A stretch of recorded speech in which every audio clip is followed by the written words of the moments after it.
We start with Bitcoin's bounce. After a slump, the world's biggest digital currency rallied past $16,000 and currently about $53 above that level. So is the recent sell-off over? Will the rally continue? Let's bring in Edward Stringham. He is the president of the American Institute for Economic Research, also a professor at Trinity College. So put into perspective for us that recent slump we saw in Bitcoin. So the main thing to realize about Bitcoin, it's highly volatile, and it's always going to be highly volatile. It's not for the faint of heart. And I've been following this from afar for a few years at this point, and I've seen this tons of times. When my friend a few years ago said to me, oh, you know, I'll give you some Bitcoin. And I was like, no, it's okay. Don't worry about it. It's fine. And, you know, it's probably just going to go down anyway. And that was when it was, say, at $15. And obviously, it's gone up a lot, it's gone down a lot, and this is just time and time again highly volatile. So the theme of this year, and especially the last few months, has been the increased interest from institutional money into this space, the future launches from the SIBO and the CME.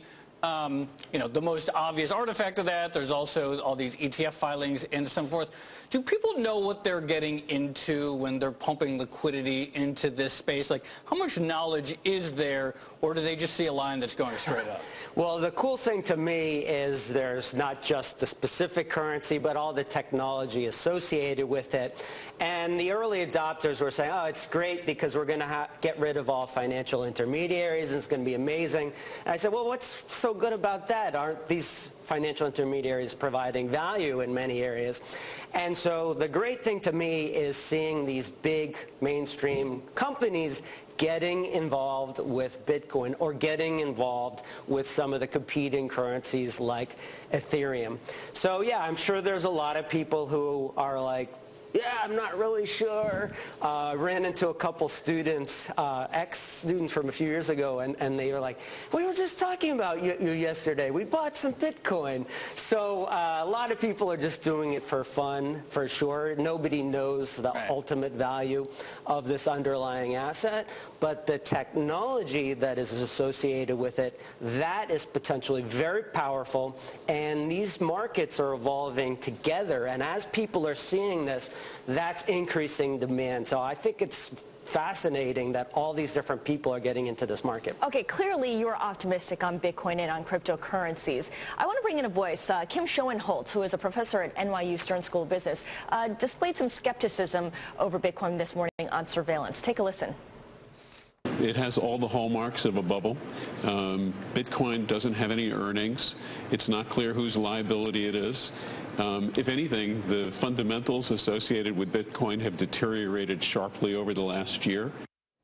Obviously, there's a group of people who disagree with him vehemently. What are the fundamentals associated with Bitcoin? What drives Bitcoin? So I could totally agree that it might go down. It might go down to zero. However, the thing which I disagree with is we cannot predict whether it's going to be $0 or $1 million or anything in between. It is a token. It's not a company.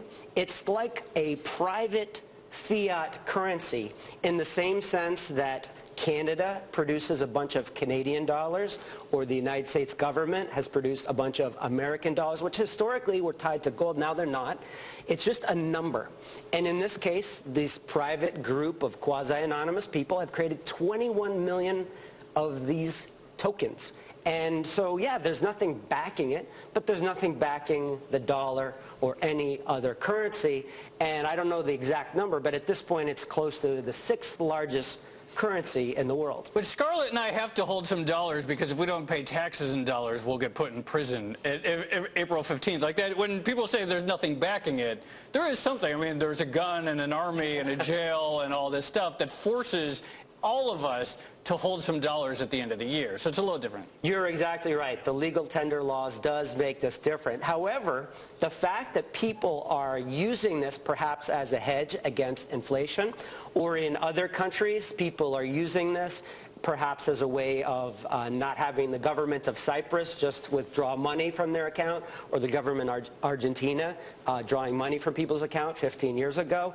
They are using it, and built built into the system is the payment processing, which is this very interesting, odd, decentralized system. So the only reason people use it is because of this value.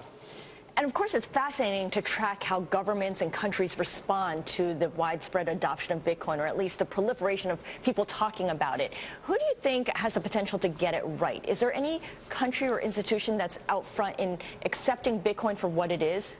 Well, you know, there's a lot of skepticism, and Nobel laureate Joe Stiglitz recently is like, oh, this ought to be outlawed. And it almost shows a lack of knowledge of what this is, because it's kind of created in a way that it would be very difficult for any one country to outlaw it. And so a lot of people are treating it like from a confused perspective, a hands-off perspective. Sometimes, well, in the recent tax bill, they say, well, maybe we need to tax the transactions. But the fact that at least in the United States, the government is recognizing that there's a lot of potential value with that, I think that is a positive sign. When you talked this before a second ago about various uses of Bitcoin, you mentioned circumventing the rules of the government of Argentina, circumventing what Venezuela wants. Is Joe Stiglitz kind of right that ultimately the killer app of the currency is essentially circumventing the rules and monetary policy of various sovereigns? The people who invented it, these anonymous people invented it, that was one of the things that they talked about, that enabled people in third world countries to interact across borders.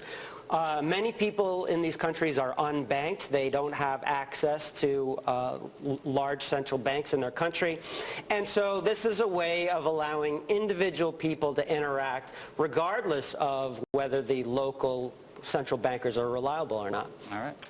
Edward Stringham, president of the American Institute for Economic Research, also a professor at Trinity College. Thank you so much. Thanks. Now, still ahead.